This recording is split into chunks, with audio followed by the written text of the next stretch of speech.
मामले में सियासत पूरे जोरों पर है, लेकिन जो सबसे बड़ा कंसर्न है वो ये कि जांच कहां तक पहुंची।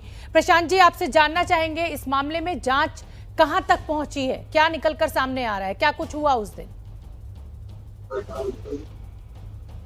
सर्वप्रथम तो मैं बताना चाहूंगा कि इस घटना के बाद से जिस तरह की चुनौती कानून व्यवस्था बनाए रखने की थी, उसमें उत्तर प्रदेश पुलिस खरी उतरी है और हम लोगों ने इसके विवेचना के लिए एक विशेष टीम का गठन किया है, जो कि एडिशनल एसपी खीरी के हैं।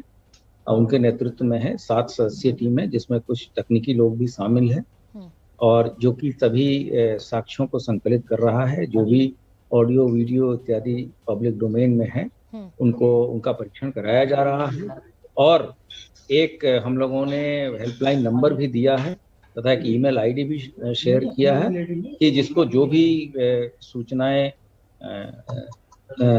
देनी है वो हमें शेयर करें और हम उनकी आइडेंटिटी को गोपनीय रखेंगे। ठीक है।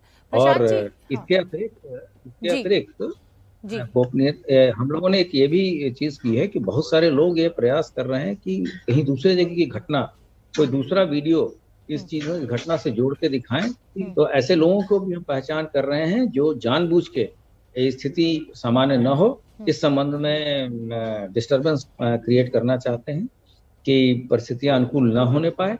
तो ऐसे लोगों को भी, ऐसे तत्वों के विरुद्ध भी हम कड़ी कार्रवाई करेंगे। प्रशांत जी, एफआईआर में मंत्री के बेटे का जिक्र है, क्या कार्रवाई उसको लेकर? खबरें ये भी आई थी कि वो सरेंडर कर सकते हैं, उसको लेकर क्या अपडेट है आपके पास?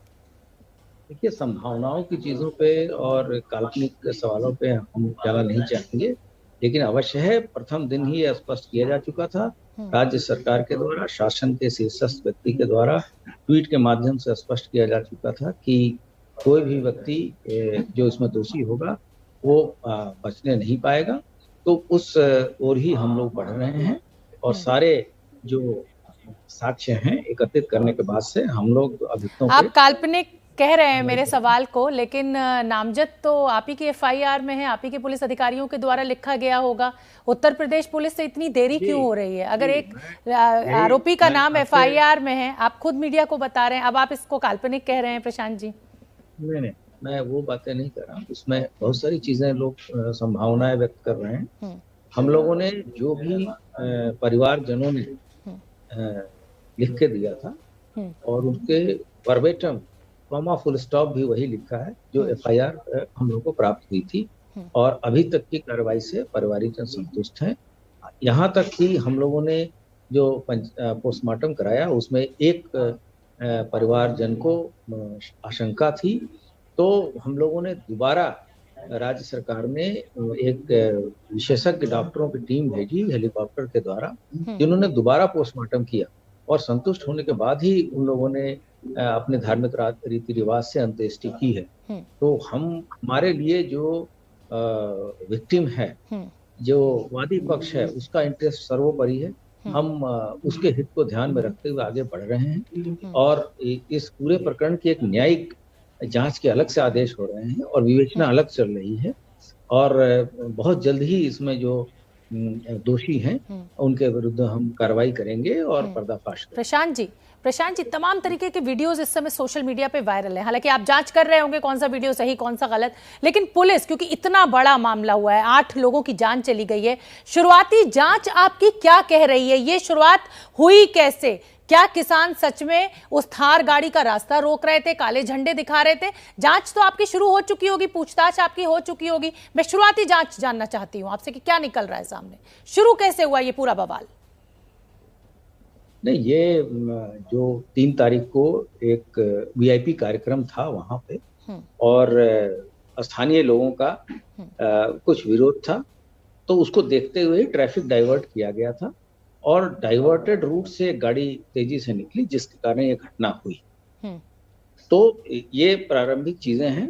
अब किन परिस्थितियों में वहां गया, कौन था, नहीं था, ये सभी चीजें तो विवेचना का प्रश्न है। इस संबंध में मेरे द्वारा बैठ के यहाँ से बिना, क्योंकि ये विवेचक का कार्य है जो कि सभी साक्ष्य संकलित करते हैं, इस संबंध में कुछ भी स्वीपिंग तरीके से आप बहुत वरिष्ठ पुलिस अधिकारी हैं, इसीलिए मैं आपसे ये जानना चाह रही हूँ, कॉल डिटेल्स।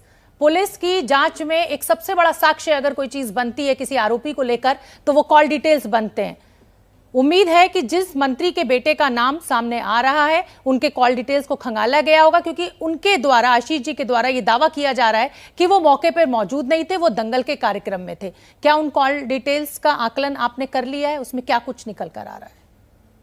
मैंने आपको पहले ही बता दिया कि जितने भी वैज्ञानिक साक्ष्य हैं वो हमारी जो टीम है उस चीजों को एकत्रित कर रही है, और जो वैज्ञानिक साक्ष्य होते हैं उसमें ये चीजें भी समाहित होती हैं।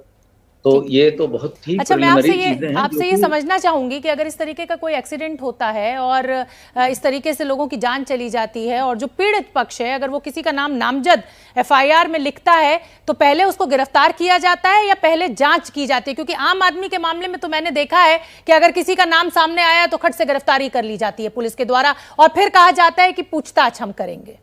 मैं आपसे जांच समझना चाहती हूं सर, क्योंकि लोगों का सवाल यही है कि क्या वो मंत्री का बेटा है इसीलिए गिरफ्तारी में विलंब है, हिरासत में लेने में, पूछताछ में विलंब है? इसलिए मैं आपसे पूछ रही हूँ ये सवाल। नहीं, ऐसी चीजें नहीं है और बहुत सारे ऐसे केसेस होते हैं। अब मैं इसमें आर्गुमेंट, काउंटर आर्गुमेंट में नहीं पढ़ना चाहता। मैंने आपको स्पष्ट कर दिया है कि शासन के शीर्षस्थ स्तर से बताया जा चुका है कि दोषियों के विरुद्ध सख्त कार्रवाई की जाएगी, और हमारे लिए यही चीजें, हमारा मूल मंत्र है कि हम इस केस का पर्दाफाश करें और मुलजिमों को जेल के सलाखों के पीछे ले जाएं। लेकिन प्रशांत जी, आज हमारे रिपोर्टर ने जब परिवार से बात की और ख़ास तौर पे जिस पत्रकार की मृत्यु हुई है उसके पिता का ये कहना है कि पुलिस ने, और किसान के परिवार भी यही कह रहे हैं कि 8 दिन का समय प्रशासन के द्वारा हमें दिया गया है कि 8 दिन में कुछ ना कुछ ज़रूर कर लिया जाएगा, और इसी आश्वासन पर वो दाह संस्कार करने के लिए तैयार हुए हैं। क्या 8 दिन में आप कंक्लूड कर देंगे, आप एक सिरे तक पहुंच जाएंगे कि यहां तक जांच पहुंची और ये है व्यक्ति जो जिम्मेदार है? जितनी तेजी से कानून व्यवस्था की स्थिति को संभाला गया है तो अब आगे हमारी बहुत त्वरित गति से विवेचना चल रही है और हम बहुत जल्द ही इसमें कार्रवाई करेंगे और फिर आपके साथ शेयर। प्रशांत जी, बस आखिरी सवाल मेरा यही है, गोली चलने की बात आई थी, उसमें 2 बार पोस्टमार्टम भी हुआ, उस पोस्टमार्टम में आया कि गोली से मृत्यु नहीं हुई है। क्या गोली वहां पर चली थी? इसको लेकर क्या कह रहे हैं आपके?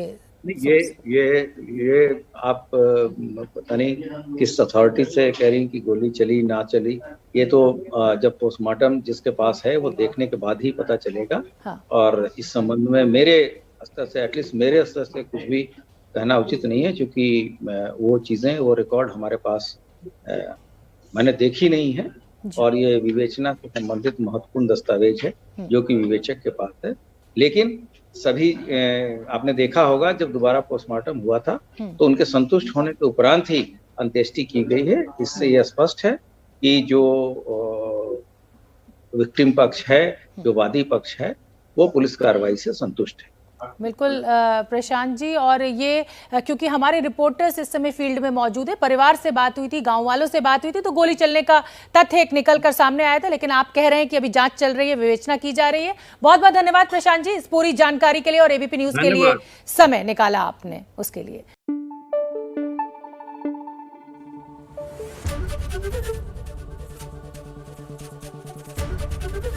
एबीपी न्यूज आपको रखे आगे।